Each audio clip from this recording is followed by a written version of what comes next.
India is majorly considered a Hindu country.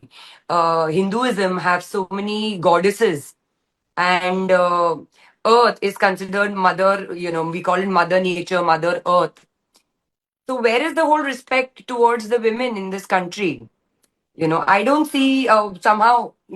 I might be wrong, but whatever I have noticed, I've never seen this kind of cheap verbal abuse towards men. It's always the women who are being targeted.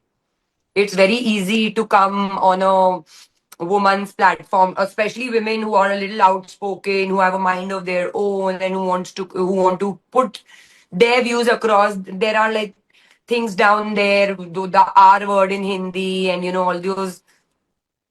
And then you go to these people ka profile to see who they are. They claim to be the religious people, and the protector of, I don't know, the country and all of that. So I don't know how they're trying to protect country by disgracing their own women. I'll tell you, even mine. There are so many times I get abuses from my own community because, according to them, being a Muslim, I am not supposed to be so out there. But who are you guys? I mean, I also know my faith. At the end of the day, I am responsible to my God. Y'all are not going to come and be answerable for me. This is written in our scriptures. And I don't know how, using that language, they are thinking that this is the right form of being a Muslim and what I do is not.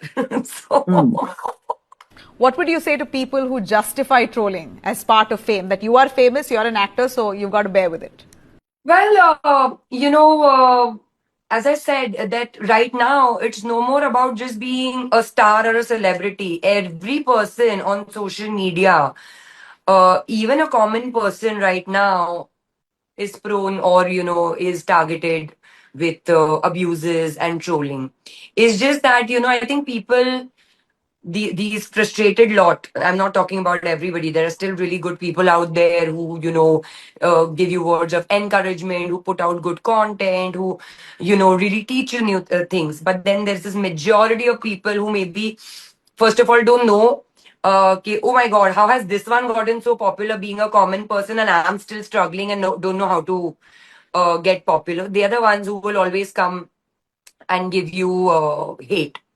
So it's no more restricted to, I think, just public figures. Yes, public figures because zyada dikh ke aata hai because we are in the public eye. But if you today open any other Instagram account, even of a common person with a little bit of following, a certain amount of following, they're all prone to hate.